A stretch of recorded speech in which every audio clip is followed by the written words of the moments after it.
Gimana Hai, tuh baik, alhamdulillah. Sorry, sorry, sorry kehidupan? banget. Aduh, It's ini okay, udah it's okay. benar-benar.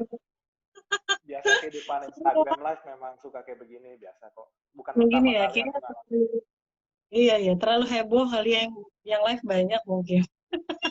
Apa Mungkin, kabar, mungkin. Junior? Baik, baik. Kamu sendiri gimana? Baik Baik, ya. baik. Ah, baik juga.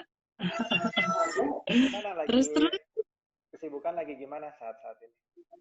sekarang kesibukannya ya pastinya sih banyak di rumah aja, ya kan? Hmm, Yang ngurusin keluarga, ngurusin anak-anak, ngurusin binatang, tanaman, gitu. I see. Itu aku bisa dengar background suara anakmu sih. Ya, gitu deh makanya waktunya. makanya aku juga milih waktu live-nya malam-malam biar biar Oh, iya ya benar-benar. sama kita Ini kan juga waktu punya yang anak ya. benar-benar, iya benar-benar. Ini waktu yang menurutku sih benar-benar pas lah. Udah pada makan, ya kan? Jadi udah harusnya sih udah nggak rewel. Betul.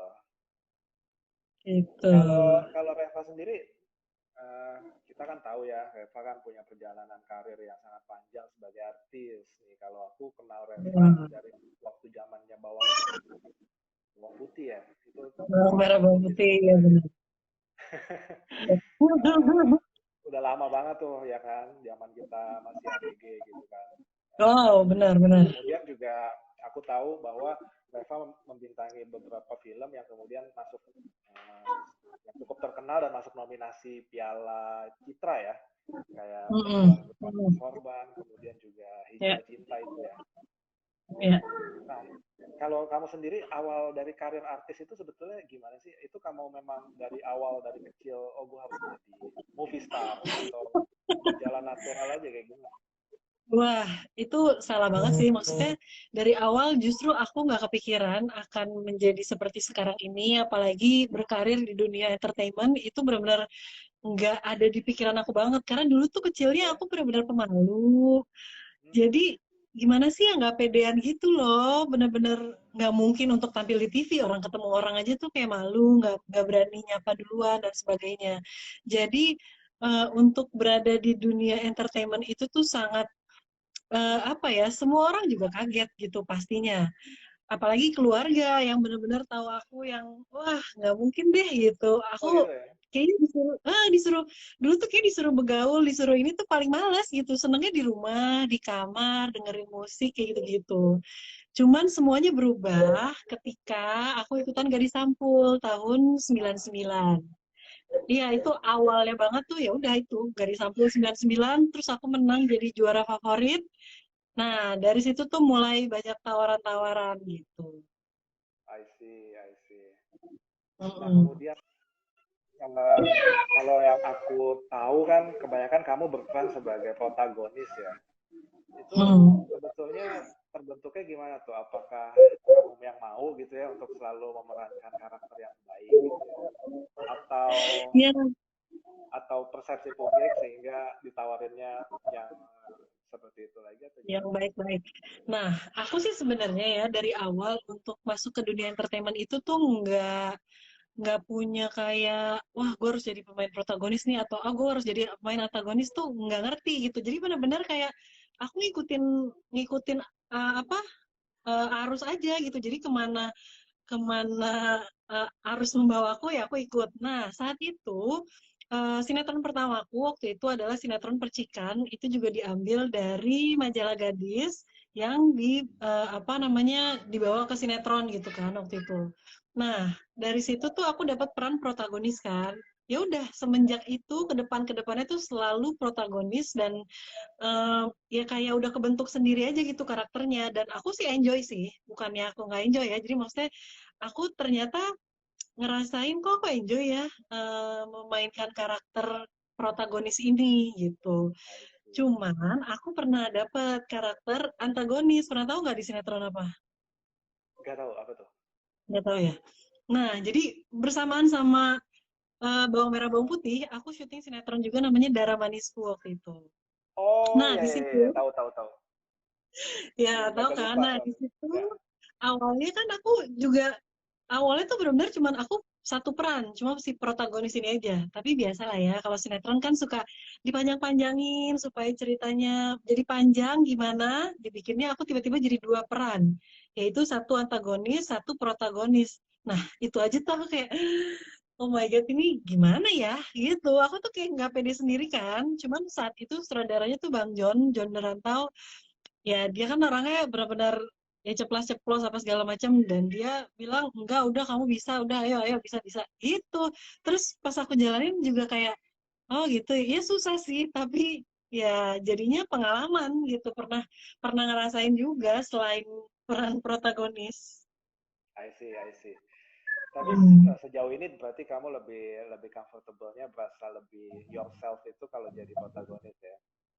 Iya, pasti. Apalagi kalau sekarang udah pakai hijab begini kan, nggak mungkin dong jadi antagonis gitu. Jadi maksudnya sekarang udah pakai hijab tuh benar-benar ya udah perannya kan lebih lebih udah jelas gitu ya mau kayak gimana.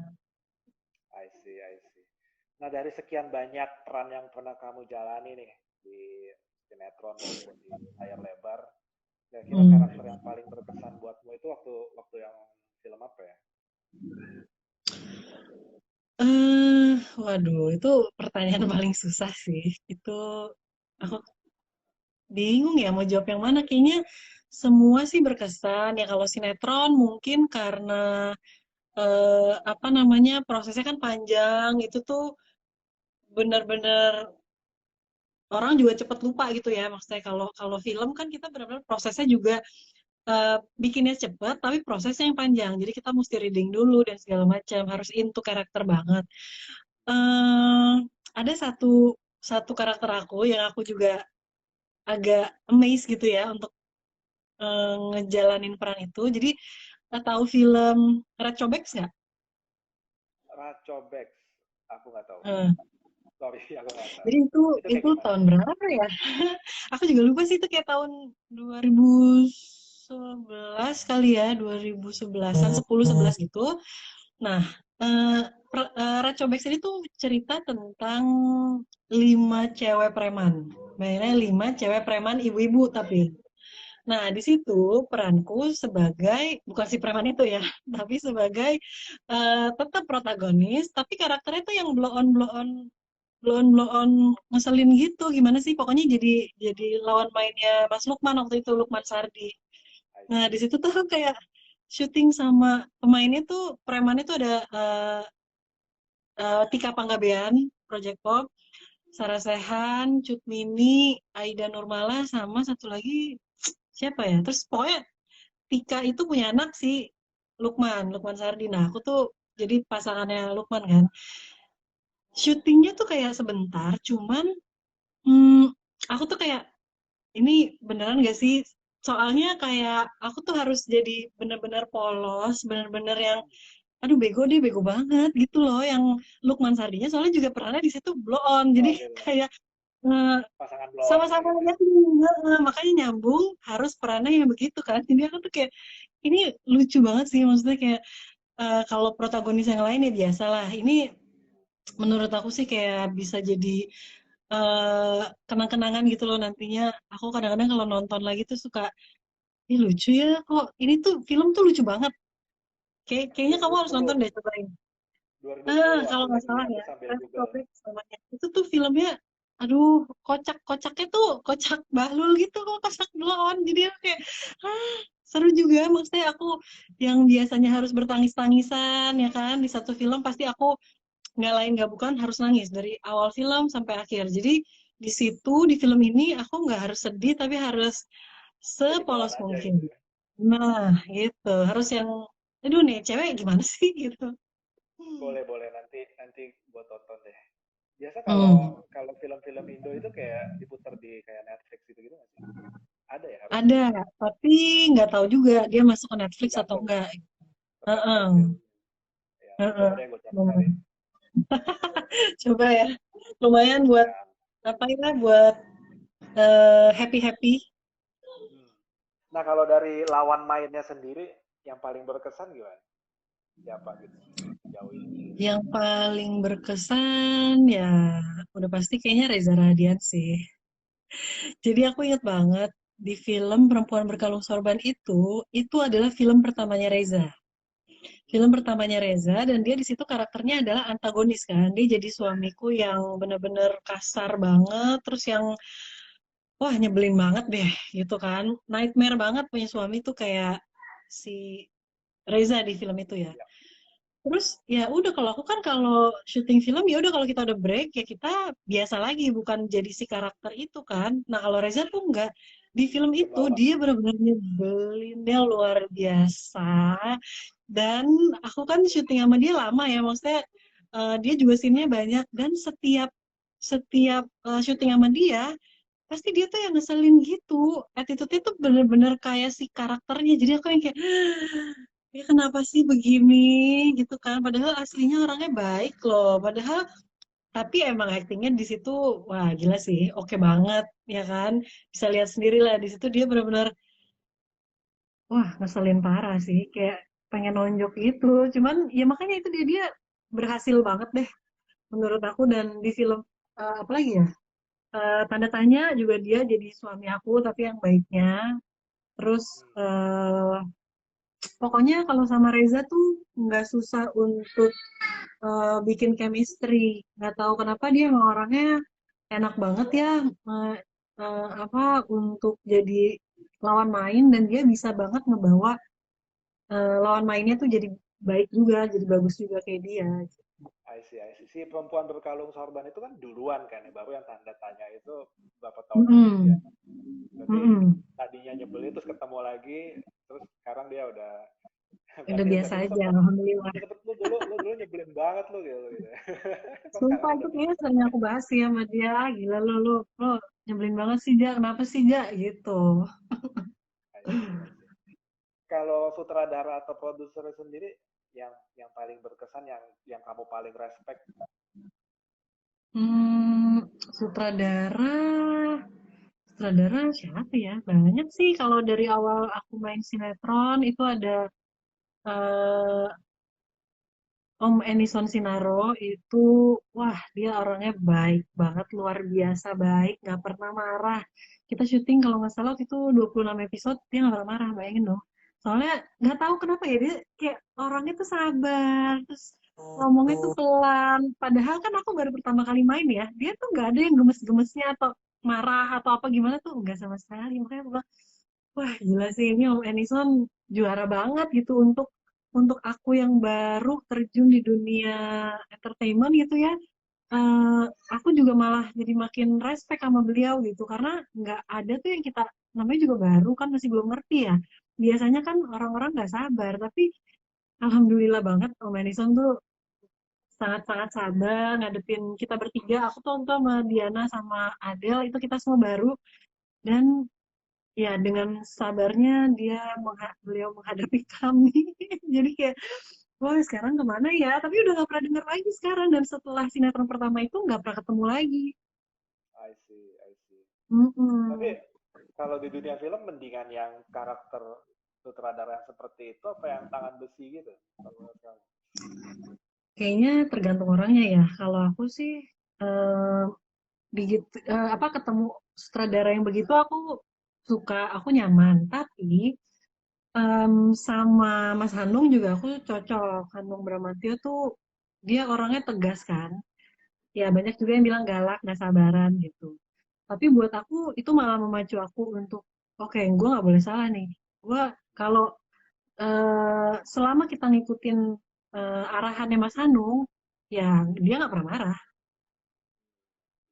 gitu. I Jadi see. enaknya ya maksudnya ya banyak pilihan lah ya. Maksudnya mau mau yang gimana. Tapi kalau aku ya Mas Hanung juga aku cocok. Hmm. Tadi kamu kan 2 kali nominasi ya. Itu penasaran Hmm. gak sih? Aduh, sayang banget nih belum pernah menang Best Actress gitu. Yang pertama menang lagi yang perempuan berkalung Sorry, sorry, sorban sorry. Sorry. 2009 ya Menang kalau ya? nggak salah. 2009 ya? Iya kan?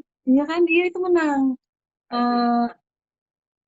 Eh Terfavorit ya kan ada dua ya pilihan juri sama pilihan pemirsa kalau nggak salah. Nah aku yang pilihan pemirsa. Jadi apa I ya? see. Terfavorit kali ya. Kalau yang terbaik kan Terfavorit. Heeh, Oh iya, itu maksudku yang Best Actress-nya itu. heeh. Kalau yang 2014 yang Hijrah Cinta itu memang hanya nominasi aja. I see, I see. Mm-mm. Berarti sebetulnya kamu udah itu ya, kurang lebih yang the top of award untuk pemeran cewek sebetulnya udah pernah dapet gitu ya. Jadi Iya. untuk karir Alhamdulillah udah pernah dapat ngerasain. untuk karir udah puas gitu ya kurang lebih ya. Ada nggak sih yang Iya. sebetulnya masih masih pengen, aduh masih pengen nih, pengen ada yang dicapai di dunia karir acting gitu. Kalau pengen dicapai ya sebenarnya sih masih pengen berkarir sih ya. Aku sebenarnya masih pengen main sinetron atau main film gitu. Cuman karena anakku masih kecil-kecil sekarang, jadi fokusnya tuh masih ke anak-anak gitu kan. Karena aku juga mikirnya, ya elah anak-anak juga segininya kecilnya kan cuma sebentar. Habis itu mereka besar, udah punya kesibukan masing-masing ya udah. Jadi aku benar-benar mau manfaatin momen aja sih, nggak mau kehilangan momen juga sama anak-anak dan keluarga. Betul sih, betul betul. As a parent, Mm-mm. I can feel that also. Iya kan? Yeah. Nah sekarang kan ngomong soal anak nih, Hmm. uh, kita kan tahu nih situasi kan pandemi gini kan, kita harus banyak di Hmm. rumah, otomatis kan anak jadi lebih banyak sama kita gitu kan. Terus kamu bagaimana sih kamu mengajar mereka, mendidik mereka atau spend waktu itu kamu caranya gimana tuh? Kalau aku sih emang sebelum pandemi ini, kalau aku dan anak-anak memang senangnya tuh di rumah gitu kan. Ya paling keluar-keluar untuk ya anak-anak main atau jalan-jalan gitu kan. Jadi kalaupun sekarang kita harus di rumah aja, nggak kemana-mana, nggak masalah juga sebenarnya buat aku, suami, dan anak-anak gitu kan. Paling ya jadinya pasti 24 jam ya pasti sama anak-anak. Tapi aku nggak keberatan sih dan enjoy aja dengan keadaan yang sekarang, dan apalagi kan jadinya aku juga jadi lebih banyak di rumah, terus bisa ngikutin perkembangannya anakku yang kedua, Rajendra gitu kan, karena dia sekarang masih 1,5 tahun. Itu kan golden age anak-anak itu kan 0 sampai 3 tahun, jadi kayak sampai 6 tahun sih sebenarnya, cuman kan ya 0 sampai 3 tahun tuh yang ininya banget, jadi kayak aku Perkembangannya bener-bener drastis. drastis gitu kan, dari hari ini dan besok aja perbedaannya bisa jauh banget gitu. Jadi sekarang untuk di rumah ya, ya nggak masalah sih. Maksudnya buat aku justru eh, banyak ngabisin waktu sama mereka, ya kesenangan tersendiri juga buat aku. Kalau yang aku ngalamin tuh biasanya tantangannya kitanya sih happy ya karena kan kita banyak Hmm. waktu untuk dihabiskan sama Hmm. anak ya. Tapi anaknya sendiri biasanya cepet bosen tuh. Karena kan mereka lagi masa mencoba mengenal dunia luar dan sebagainya Iya, gitu iya. kan. Nah itu gimana tuh ngatasin Hmm, katakanlah si Rajendranya gitu kan. Kalau mungkin yang lebih gede dia udah karena yang kan gede. nggak mungkin preschool udah pernah ya berarti kan. Cuma kan sekarang Heeh, heeh. yang 1,5 Wah, kan justru menurutku tantangannya buat si kakaknya sih, buat si Riga. oh Riga gitu kan ya. sekarang udah umur 4 tahun ya, 4 tahun kan udah sekolah playgroup. Aku tuh kan nggak pernah, maksudnya nggak tahu pengalaman sebagai guru tuh gimana, apalagi guru anak kecil gitu yang nggak sabaran banget. Justru karena eh, yang bikin, maksudnya bikin agak-agak wow gitu ya, agak-agak nggak sabar tuh karena ngajarin jadi guru untuk si Riga di rumah gitu daripada di sekolah ya kan, dan kita kan nggak tahu sampai kapan nih akan seperti ini. Jadi kayaknya banyak ibu-ibu di luar sana juga yang wah apa belajar di rumah lagi, wah gimana segala macam, eh, apa namanya, deg-degan juga gitu, maksudnya kita beneran nggak sih ngasih, bisa nggak sih ngajarin anak sesuai dengan seperti yang diajarin sama guru di sekolah. Itu malah tantangan terberat buat aku selama kita pandemi ini, karena ya kalau anaknya udah lumayan, udah gede, SD, udah ngerti lah ya, dikit-dikit bisa belajar sendiri. Nah ini kalau masih playgroup, aku tuh benar-benar pusing banget, yang kayak kan mulai mulai zoomnya biasanya jam 9. Nah dia baru bangun tuh setengah 9, jadi makan dulu, ini dulu, nggak pakai mandi, udah itu mah udah pasti langsung zoom. Udah gitu nanti lagi zoom dia sama teman-temannya di depan iPad, mukanya cemberut. Terus nanti gitu, gurunya ngomong dia padahal aku kan suka, aku sebelahnya pasti, soalnya kalau ditinggal dia nggak bisa. Jadi aku tuh kayak, Riga jawab dong, itu kan Riga bisa. Terus dia lama-lama dia kesel sama aku, dia sebenarnya keselnya Ya, gara-gara aku push terus gitu kan, ayo dong Riga kan bisa jawab, kenapa nggak jawab gitu. Jadi wah itu kayak, ya kayak berantem mulu gitu sama dia jadinya, karena aku gemes gitu. Ayo dong, kenapa kok diem aja sih, emang di sekolah gimana kayak gitu-gitu. Terus dianya nggak mau, dianya malah makin sebel kan, karena aku suruh terus dianya nggak mau gitu. Jadi kita mengelus dada aja, terus banyak-banyak berdoa supaya pandemi ini cepat selesai dan anak-anak bisa balik lagi ke sekolah dan mendapatkan pendidikan yang seharusnya gitu, daripada sama ibunya yang selalu marah. iya betul banget sih. Memang tantangannya kan gitu kan, kayak Hmm. kalau di sekolah kan mereka bisa ada aktivitas fisiknya gitu ya, lari-larian, ngejar Iya temennya. benar. Kalau kalau kalau di rumah kan dia cuma duduk aja gitu kan, depan depan depan laptop, depan Zoom, ngerjain tugas Heeh, gitu ya, bosen benar, gitu benar. tantangannya gitu ya. Bosan, iya, iya. Terus kitanya juga kan kayak mungkin salah kali ya cara ngasih taunya. Makanya aku juga kayak gimana sih, bingung juga kan cara kasih taunya, apakah dibaikin aja atau dimarahin supaya dia gerak gitu kan, nggak tahu. Jadi ya ya udahlah, coba-coba aja pakai formulanya. Ya kadang-kadang nggak sabar, kadang-kadang sabar, ya udahlah maklumin aja. Iya. Berarti kan waktumu sekarang kan I think harus dibagi untuk menjalankan peran sebagai ibu, sebagai istri, sebagai kamu juga punya bisnis kan di situ kan, yang Mhm, bisnis mhm. hijab ya, bisnis hijab dan baju anak ya. Kemudian Ya, ya. mungkin juga kamu punya bisnis yang lain dan juga kan kamu masih Mhm, aktif endorse gitu ya. Nah itu mhm. bagi waktunya kamu gimana tuh?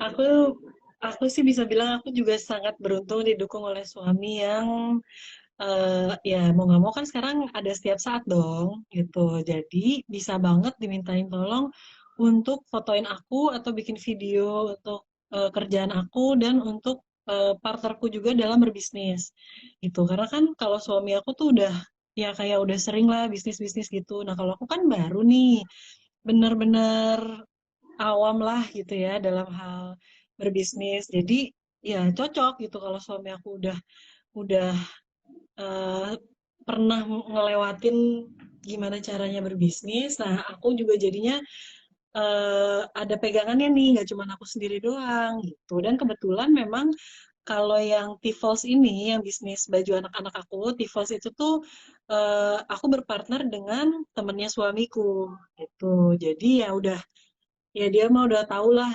karakternya temennya kayak gimana. Terus makanya kita juga mau em, mulai mikirin, oke, kita mau berbisnis nih gitu. Ini baju anak-anak ya cocok juga. Waktu itu aku mulai bisnis itu Riga baru umur 2 tahun deh kalau nggak salah. Jadi benar-benar eh, cocok, pas ya pasti dipakai gitu kan. Cuman ya apa ya, maksudnya ya kendala-kendala sih juga masih ada aja gitu, karena kita juga semuanya masih sama-sama belajar ya, insya Allah pengennya sih juga ke depannya kan akan bisa lebih, apa ya, kitanya juga semua bisa lebih pinter, profitnya lebih ada, lebih banyak, kayak gitu-gitu sih. Tapi kalau yang bisnis aku yang hijab, yang Revalina Story, itu kita berpartner dengan ada orang Bandung gitu. Jadi dia juga orang baru, aku juga gak kenal sama dia awalnya, tapi ya udah karena dia ngusulin untuk yuk mau coba nggak bikin bisnis hijab. Terus dia juga udah ada pengalaman di situ. Terus aku pikir juga, oh iya ya, hijab itu sesuatu yang aku selalu pakai setiap hari, kenapa enggak gitu. Jadi kayak ya udah kita coba deh gitu kan. Nah, kita baru launching kemarin akhir tahun 2019 tuh Desember. Eh, Maret kita udah pandemi. Jadi ya lumayan terkena imbasnya juga sih. Nah itu kamu bagi waktunya gimana tuh sehari-hari, kayak rutinitas harian untuk yang Karena Eh, kan kalau saya sih, saya kan bangun tidur gitu kan, saya biasanya main oh, dulu sama anak sebentar, terus juga hmm. apa kerja, makan segala macam. Pas anak mulai sekolah, saya juga mulai apa work from home gitu kan, kerja gitu. Nah, kalau kamu Hmm. gimana? Ya kalau aku sih bangun ya biasalah sarapan, anak-anak sarapan ya kan, ya pokoknya mulai bangun itu yang pasti udah pegang handphone karena semua ada di situ kan, maksudnya kita sama partner dan segala macam pasti semuanya dari handphone gitu. Ya udah sambil apa namanya nyuapin anak, sambil ngajarin Zoom, sambil ini ya sambil kerja juga. Jadi ya mungkin kalau buat aku kerjanya malah kayak jadi nggak ada jamnya, lebih kapan aja ya kan, karena pokoknya dari bangun sampai tidur lagi ya kalau memang ada yang bisa dibahas kerja ya kerja gitu kan, sambil masih foto-foto endorse apa segala macam itu semua di hari itu ya gitu pokoknya. Kalau anak-anak yang penting udah makan udah tuh lega kan, oke anak-anak udah makan biasanya aku baru mulai kerja nih. Eh, ada endorsean apa gitu udah di situ mulai "Oh, oke bikin yuk foto atau video segala macam." Nah, itu biasanya siang ke sore. Kalau malam tuh udah agak jarang karena kan ya biasanya kalau foto atau video kan outdoor apa segala macam. Nah, kalau malam ya itu udah mulai sama anak-anak lagi, terus sama ya kayak istirahat-istirahat lah. Nanti kalau misalnya ada apa namanya mesti kontekan sama partner aku atau gimana ya itu sambil jalan aja gitu. Jadi kalau kalau untuk bisnis ya waktunya gimana ya setiap saat gitu. Kayak karena kan kita nggak ke kantor gitu ya, kita tetap di rumah dan paling mantau-mantau aja. Jadi bisa di sela-sela gitu. Enaknya sih gitu ya. Aku juga kayak seneng deh. Maksudnya punya bisnis begini tuh nggak nggak wajib ke kantor tapi bisa dilakuin di mana aja jadi semua dapat. I see. Memang kan banyak yang bilang gara-gara WFH ini ya, pandemi, batasan-batasan antara pekerjaan dengan kehidupan pribadi jadi hilang gitu ya, jadi nggak ada ya, kayak semua waktu karena Iya benar. nyambung semua gitu. Kita bisa kerja dari Nyambung. pagi sambil Mm-mm. ngurus ngurus anak, ngurus keperluan pribadi gitu kan, ngurus keperluan keluarga sambil kerja lagi gitu ya kan. Kadang-kadang bisa Mm. positif, tapi juga kadang-kadang bisa bikin malah jadi melelahkan Negatif. gitu ya. Kalau Benar kalau benar. kalau kita kerja di luar yang ada jamnya itu kan enak ya. Maksudnya ketika selesai Ya kita pulang terus kita kita buat udah nggak istirahat. ngomongin. Ya betul. Nah kalau Mm-mm. sekarang kan nyambung terus. Nah terus Nyambung kamu iya. untuk melepas stres tuh gimana? Maksudnya pertama mungkin kamu stres nggak sih dengan pola yang seperti itu atau kalau misalnya stres bagaimana kamu mengatasinya gitu? Kalau dibilang stres ya pasti stres, itu pasti. Karena ya yang tadi kamu bilang kan, kita kerjanya tuh jadi lebih panjang waktunya, terus jadi kayak lebih ngebosenin ya, itu lagi. Karena kegiatannya nggak banyak, cuma bisa dilakuin di dalam rumah, kita nggak bisa pergi keluar. Terus ya kalau diomongin stres, itu pasti stres. Cuman tergantung kitanya nih, kita mau ngelihatnya itu jadi melelahkan setiap hari atau enggak. Nah, kalau aku tuh mikirnya kayak ya udah kalau memang saatnya lagi waduh lagi capek banget nih, lagi apa segala macam gitu-gitu, ya udah ya jalanin aja, tapi nanti pas udah apa namanya pas udah selesai misalnya istirahat atau anak-anak udah tidur, wah itu tuh aku biasanya baru me time. Biasanya me timeku setelah anak-anak tidur gitu dan itu jadinya ya nggak bisa ngapa-ngapain juga kan, maksudnya paling main handphone main game nonton TV sama suami dan segala macam itu menurutku jadi me time yang sangat berharga banget gitu. Betul. Jadi benar-benar ya udahlah emang sekarang masalahnya gini, kalau kita mau bawa jadi negatif terus ngapain ya nyapain diri buang-buang energi sedangkan aku tuh punya dua anak yang harus dibimbing, dibikin hatinya juga supaya moodnya oke, supaya bagus. Nah, kalau kita negatif terus kan tambah capek gitu. Itu aku sih mikirnya capeknya berkali-kali lipat kalau dibawa ke negatif. Jadi aku sih seringnya tuh ya ngomongin aja, diomongin alhamdulillah, ya bersyukur aja, jadinya lebih banyak bersyukur karena masih masih diberi kesehatan sampai sekarang gitu, nggak harus yang di rumah sakit atau yang kita juga bukan dokter, bukan perawat yang harus kerja setiap hari di rumah sakit nolongin korban COVID-19 kan. Untungnya maksudnya ya bukannya gitu, maksudnya kita juga berterima kasih sama mereka. Tapi ya itu jadi salah satu yang bikin aku juga semangat karena aku masih sehat kok, masih di rumah tuh semua masih bisa dilakuin sebenarnya. Jadi ngapain kita apa namanya capek-capek mikirin yang gak jelas, maksudnya kayak nyalahin ini, nyalahin itu, nggak penting ya buat aku gitu loh. Jadi apalagi kalau ya nonton berita sesekali aja, kalau keseringan nanti jadinya corona blues kayak temen aku. Jadi kayak nggak usah deh, nggak penting juga gitu kan, sampai sampai bukan baby blues tapi corona blues, ngapain gitu. Jadi ya udah, sebenarnya memang pinter-pinternya kita aja untuk melihat pandemi ini sebagai musibah atau berkah gitu. Tapi kalau memang mau mau happy happy terus, mau selama pandemi ini kita juga tetap semangat, ya menurut aku kita harus jadiin ini tuh sebagai berkah ya. Pasti ada hikmah di balik semua ini, dan mudah-mudahan insya Allah setelah pandemi ini berakhir kita pasti jadi lebih menghargai waktu, menghargai alam, menghargai hmm, orang sekitar dan yang lain-lain gitu. I see, I see. Nih aku mulai coba bacain beberapa pertanyaan dari beberapa orang dulu ya. Oke, Nah, siap. ada pertanyaan nih, yang paling sulit yang mana nih, mengurus keluarga, bisnis, apa akting? Waduh, yang paling sulit ya, jawabnya juga sulit tuh. Ah, ngurusin keluarga, bisnis apa artis? Oke, menurutku bisnis.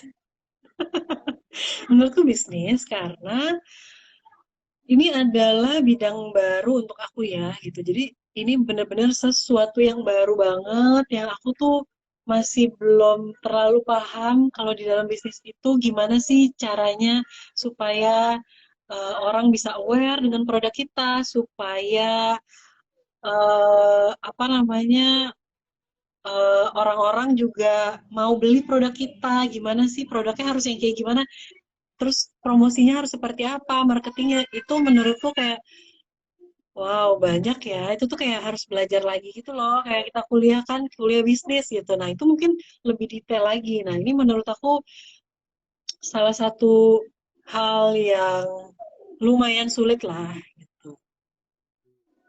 I see, bisnis ya. Hmm. Nah, ngomong soal Heeh. bisnismu nih, ada yang nanya beberapa orang nih, kamu produknya Hmm. akan dijual di Malaysia nggak? Sepertinya kamu punya banyak fanbase di Malaysia nih. Iya, halo Malaysia.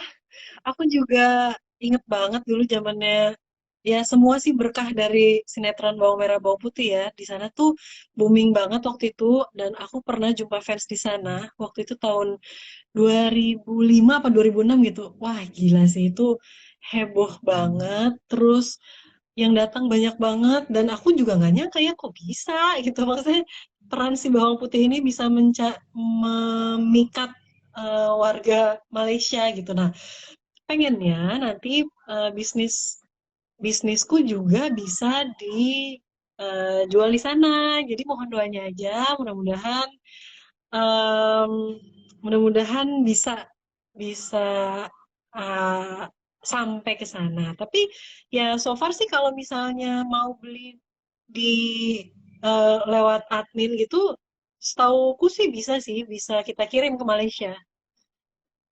Tuh, yang mau beli dari Malaysia, silahkan kontak Kontak Nigel adminnya aja Defender. ya, admin Ravalina Story atau Tivos. Ya, ya. Terus ada yang nanya lagi nih, apa kamu nggak ngambil guru privat untuk anak supaya meringankan saat belajar di rumah? Ya, itu belum kepikiran sih. Maksudnya sekarang kan juga sekolahnya tuh masih ada, ya masih kita masih Zoom, masih ini kan. Jadi maksudnya bukannya hilang banget sama sekali. Akhirnya jadinya nggak sekolah gitu. Jadi menurutku selama di sekolah masih ada kayak home based learning begini, ya kita jalanin aja dulu. Tapi kan nggak tahu ya nanti ke depannya gimana. Bisa jadi pilihan sih gitu. Tapi sebetulnya kamu enjoy nggak sih, maksudnya ngajarin anak sendiri gitu, atau atau gimana? Kamu menemukan excitement nggak dari apa ngajarin Jadi anak guru buat gitu? anaknya. Ya, Ya ya. sekarang lagi cari celahnya sih. Lagi apa ya? Ini kan kayak semuanya ini juga baru ya. Maksudnya pandemi ini kita harus di rumah terus. Anak-anak mesti tetap belajar dan segala macam. Jadi akunya juga masih kayak masih nyari-nyari enaknya gimana sih gitu loh. Gimana sih ngadepin anak? Biasanya kan maksudnya mungkin anak juga berpikir kenapa jadi ibunya sih yang ngajarin, biasanya Miss lebih baik kok, Miss lebih sabar, Miss lebih ini kok ibu kok marah-marah mulu atau apa. Mungkin kalau di pikiran anak-anak juga begitu kali ya. Nah, ya kita sama-sama lagi belajar juga gitu. Jadi aku juga kayak lagi masih gimana cari cara yang tepat untuk supaya aku bisa enjoy ngajarin anak dan anak juga mau nerima eh, apa namanya nerima aku sebagai guru di rumah saat ini gitu. I think semua orang juga masih sama-sama belajar lah ya, kita semuanya. Mm-mm. Dan ini juga ada yang Mm-mm. nanya nih, tips membuat anak nggak jenuh atau nggak bosan selama di rumah. Nah, itu juga kayaknya kita saling berbagi deh. Soalnya aku juga masih masih mikir-mikir apa ya maksudnya kegiatan yang baik untuk anak-anak selama ya masih di rumah aja. Ya paling kayak kemarin aku sempat beliin sepatu roda untuk Riga. Jadi dia ya ada banyak pilihannya gitu kan, tadinya nggak punya sepatu roda jadi ada salah satu kegiatan yang lain. Terus dia suka banget main skuter juga, ya akhirnya sekarang main skuternya jamnya tambah banyak gitu kan, ya paling dipindah-pindah aja sih tempat mainnya. Terus juga kayak kemarin tuh aku baru dapat kayak ada mainan edukasi juga, jadi kayak ada pasir, ada apa sih kayak apa sih mainan yang Play-Doh yang kayak gitu-gitulah. Terus eh, apa buku yang bisa dibawa-bawa tapi kita bisa sambil nulis pakai kapur dan segala macam. Wah itu benar-benar jadi belanjanya gitu karena mencoret-coret kan, mau coret-coretnya di mana gitu. Terus beli juga apa spidol yang gampang dilap gitu. Jadi benar-benar ya udah deh bebas deh mau di mana juga ya insya Allah nggak ngotorin tembok atau apa. Jadi masih masih tetap aman. Jadi menurutku coba kita cari kegiatan yang apa bisa dilakuin di mana aja dan barangnya tuh nggak ngotorin atau ngerusak tembok atau barang-barang yang udah kita punya. Jadi sekarang banyak banget soalnya dijual kayak marker yang bisa dihapus pakai tisu basah aja tuh dia bisa hilang gitu. Jadi kan dia eksplor tuh nggak cuma di buku doang atau kertas doang, ya di tembok bisa, di mana-mana bisa, di ubin bisa, tertinggal kita hapus kayak gitu-gitu. I see, I see. Itu marker itu biasanya, kalau marker yang biasa itu musuhnya orang tua tuh, karena dia nyoret di mana-mana gitu. Emang terus nggak bisa dihapus kan. Nah Nggak bisa sekarang ada dihapus. marker yang buat di muka juga. Jadi bisa bisa belajar kayak sekarang Riga juga jadinya ibu mau gambar di muka boleh. Ntar dia bikin Spider-Man lah, dia ya coret-coret aja, masih belum jelas kan, coret-coret apa segala macam. Ya tapi kan happy ya, maksudnya dia dibiarin untuk berkreasi. Itu tuh kayaknya daripada kita takut, jangan nanti kotor, ini nanti itu. Ya udah biarin aja, tapi kan asal produknya tuh tepat. I see, I see. Nah, kamu itu nggak sih nabung atau invest gitu, katakanlah untuk pendidikan anak atau untuk hari tua dan sebagainya gitu, kesehatan. Nabung dan investasi juga, ya apalagi sekarang udah punya anak ya. Pokoknya itu dimulainya mungkin aku malah telat kali ya dari baru punya anak satu. Terus ya akhirnya kita mau nggak mau kan ngerencanain untuk masa depannya anak-anak nanti gitu. Akhirnya ya udah deh emang kita harus berinvestasi. Itu biasanya kamu gimana tuh cara investasinya atau strateginya? Ya yang pasti sih untung suamiku udah lebih ngerti ya daripada aku ya. Biasalah cewek-cewek mah kayak ya udah ikut aja gitu. Oh ya udah suamiku udah pilih ini apa, oh iya aku ikut gitu. Nah yang pasti aku sih kalau pilih untuk berinvestasi itu yang pasti harus aman gitu. Karena kan kita nabung untuk nanti anak-anak nih, bukannya untuk jangka pendek ya, tapi untuk jangka panjang. Nah kalau nggak aman nih kita was-was terus dong, nggak enak banget seumur hidup gitu masa, aduh was-was ini aman gak ya, ini aman gak ya gitu. Nah yang pasti itu harus aman dan kayaknya investasinya jadinya di bidang emas supaya nilainya juga nggak banyak apa namanya berubah Berubah, gitu. berubah betul. Nah, ini ada Mm-mm. satu riset yang menarik nih Reva. Kalau cowok, Hmm. cowok ya biasanya dia investnya itu ngejar return, ngejar hasil Ah, gitu. Ngejar. hasil. Kalau Hmm. kalau cewek memang buat aman. Benar. Jadi Iya, benar. ada Itu benar. perbedaan sesuai gender nih kalau kalau kita lihat ya. Ah, ya, ya, Makanya ya. kan kalau emas emas itu kan cocoknya mungkin untuk wanita jadi selain logam mulia perhiasan juga gitu kan. Perhiasan, benar, benar. Nah, kalau kalau cowok biasanya dia lebih tertarik ke saham atau ke real Paham, estate ya, ya, biasanya ya. biasanya kayak gitu.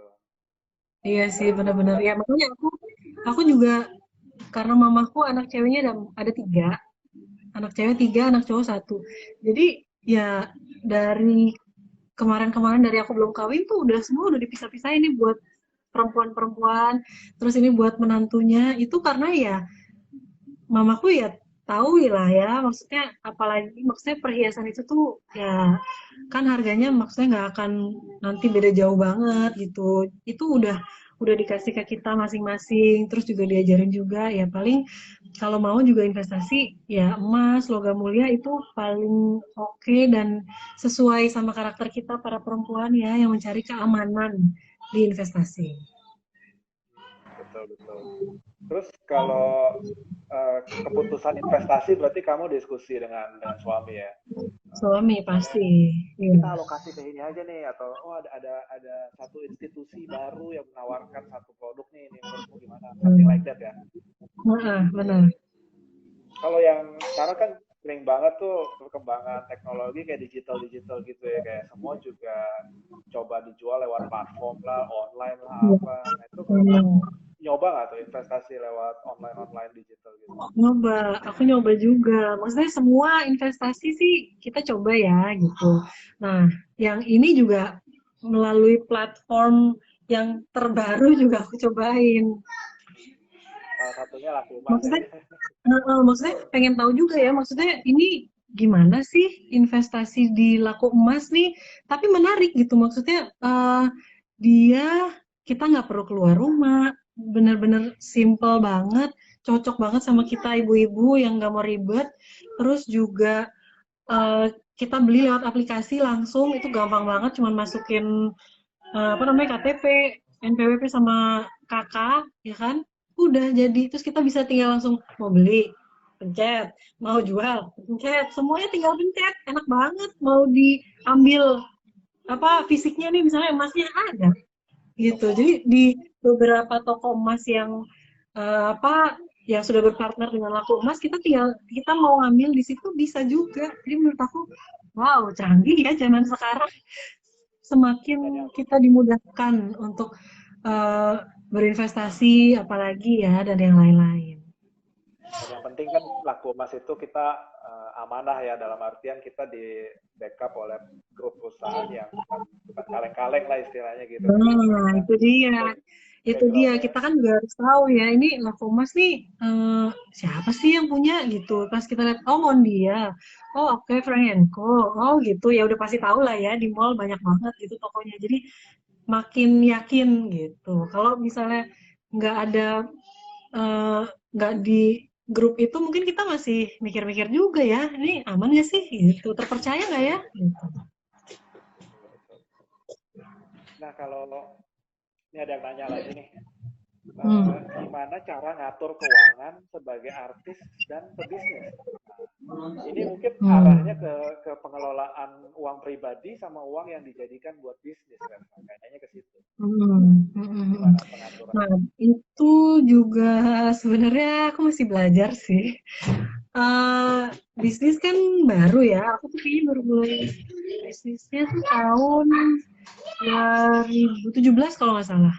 Kalau nggak salah ya, baru mulai bikin Tivos tuh 2017 atau 2018. Ya kan masih dibilang masih baru banget dan aku juga masih belajar sih gimana cara misahinnya dan gimana cara manage-nya yang pribadi dan yang bisnis ya aku masih masih apa namanya ya masih belajar lah aku sama suami gitu kan jadi ya sambil nanya-nanya juga sama yang udah berbisnis lama itu kan gimana sih caranya gitu jadi aku juga masih bingung sih sebenarnya jadi ya masih nanya-nanya juga. I see, I see. Nah, kalau eh, misalnya tadi kan kamu nanya-nanya gitu, itu biasanya kamu nanyanya Hmm. ke siapa tuh? Apakah ke teman, apakah ke kamu baca-baca dari berita-berita atau artikel-artikel online, ataukah kamu punya Hmm. konsultasi ke orang yang berpengalaman yang memang nggak tahu mungkin ada penasehat keuangan atau something like that. Itu biasanya kamu Ya, yang pasti ke semuanya itu bener nanya-nanya sama teman-teman yang udah biasa bisnis ya kan, itu udah pasti. Terus baca-baca juga sekarang investasi itu apa aja sih gitu. Yang aman, yang menarik, yang cocok buat ibu-ibu seperti aku tuh apa aja sih gitu kan. Terus ya nanya sama orang tua juga ya. Papaku kan juga dulu pebisnis juga. Jadi dari sekitar sih udah pasti itu. hmm, I see, I see. Mm-mm. Menarik Reva. Nanti ketika setelah katakanlah ya kita berharap semoga semua ini selesai ya pandemi ini ya. Nanti rencanamu Mm-mm. sendiri setelah setelah pandemi selesai itu gimana? Terkait terkait karir acting, terkait bisnis, terkait pribadi, maksudnya untuk pengembangan diri kamu. Kira-kira kamu setelah pandemi ini punya cita-cita ngapain? Setelah pandemi ini ya apa ya kayaknya sih jadi lebih bersyukur sih itu udah pasti. Terus mungkin mau ya pengen keluar lah keluar rumah bosan di rumah terus ya kan pengen ke mall pengen liburan pengen ketemu teman-teman itu ya Allah kangen banget ketemu teman-teman tuh kayak eh apa namanya ih gila nggak pernah sih aku gitu loh karena kan kita masing-masing ya ada yang tetap masih harus berkeliaran ya kan jadi kan kita juga nggak mau ngambil resiko gitu ya terus juga ketemu saudara-saudara gitu kayak pengen ya berjalan-jalan bebas aja di luar tanpa masker dan face shield lagi terus kalau untuk apa namanya untuk karir eh mungkin nanti setelah anakku 2 tahun, si Rajendra 2 tahun, ya aku baru bisa mikirin lagi sih mau syuting apa gitu kan. Karena kan aku masih, Rajendra kan masih menyusui ya, aku juga masih menyusui. Dan menurutku, apalagi ini udah tinggal setengah tahun lagi tuh, ya pengen apa ya, dimanfaatin banget lagi lah gitu. Jangan malah kayak ya udah deh orang udah mau selesai ini gitu aku nggak bisa kayak gitu tuh dari awal dari zaman Riga aku nyusuin tuh sampai 2 tahun juga nah pengennya kan yang ini juga sampai 2 tahun gitu jadi benar-benar si anak juga terpenuhi kebutuhannya akunya juga aku seneng banget nyusuin di mana aja kapan aja alhamdulillah. Em, jadi aku tuh mikirnya kayak oke, kayaknya nanti setelah Rajendra 2 tahun deh aku baru bisa nentuin lagi nih mau syuting apa. Waktunya pun juga udah jadi lebih bebas, ya kan? Terus, ya jadi mungkin kira-kira masih setengah tahun lagi aku di rumah gitu kan, masih sama anak-anak lagi gitu. Terus kalau untuk bisnis juga pengennya kalau setelah pandemi sih ya aku pengen lebih seriusin lagi sih, lebih dimantepin lagi. Hmm, lebih explore lagi kita mau bikin apa nih gitu kan maksudnya kayak yang udah ada sekarang pengen dimaksimalin lagi gitu. Dia lebih maksimal lah ya di baik itu di Mm-mm. bisnis, baik itu di uh, acting nanti kalau kalau si Rajendra Mm-mm. udah 2 tahun gitu ya. Jadi soalnya aku mikirnya gini, kalau daripada setengah-setengah ya gitu. Misalnya syuting nih, terus biasanya tuh kan aku pasti bawa anak ke lokasi kan untuk nyusuin. Nah kalau sekarang kan nggak mungkin kan, lagi pandemi gini bahaya banget untuk anak. Terus juga eh, aku juga deg-degan aja gitu Ganggu loh. lah ya, ya. Wah, Nanti nggak fokus tegang. ya. Aku nanti pulang ketemu anak-anak, akunya gimana, oke nggak ya, gitu. Mungkin dari akunya oke, tapi kan kita nggak tahu dari orang-orang sekitar ya. Mungkin ada yang bandel, lagi sakit atau apa, tetap kerja atau apa segala macam. Kita nggak bisa kontrol orang lain, gitu. Jadi menurutku, ya udah, mendingan aku yang kontrol diri sendiri aja. Oke, aku kemarin juga sempat galau sih. Jadi sempat ada yang nawarin syuting film nih untuk bulan November ini.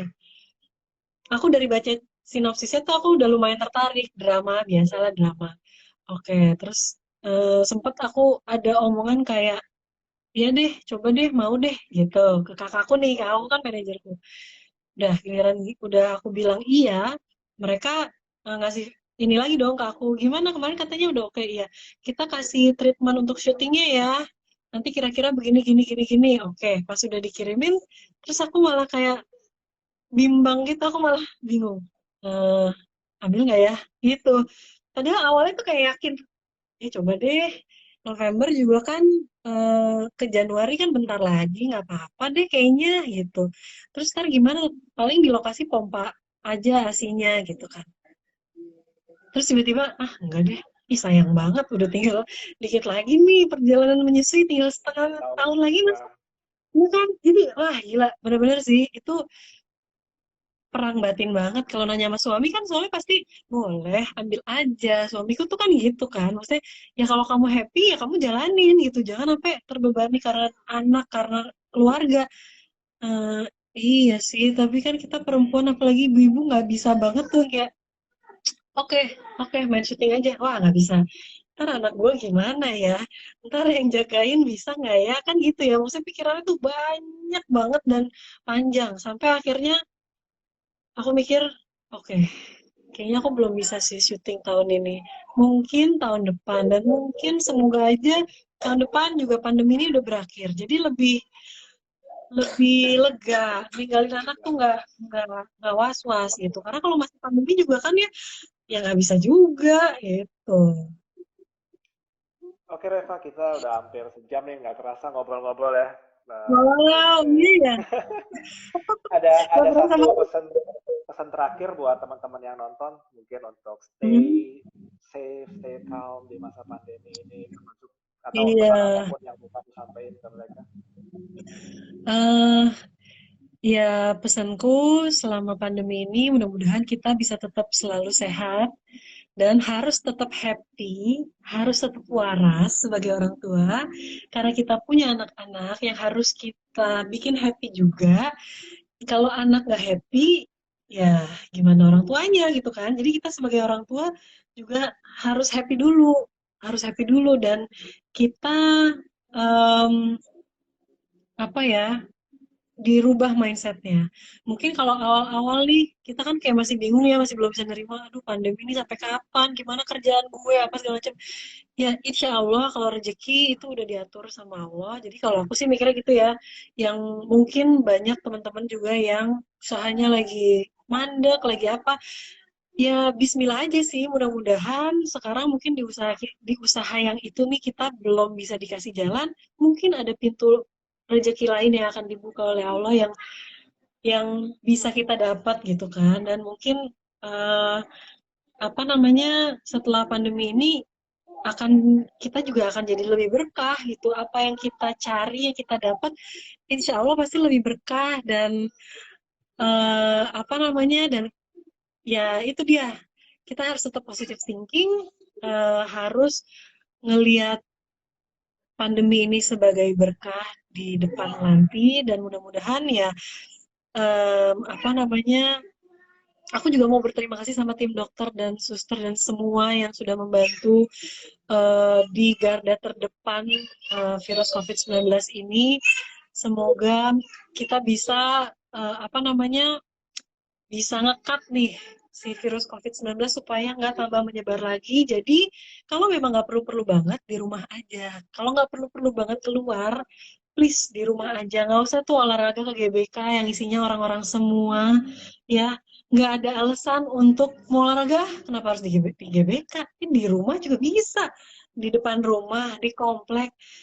Jadi menurutku ya lebih baik kita jaga diri sendiri dan jaga orang lain gitu kan. Jadi jangan egois lah untuk saat-saat seperti ini.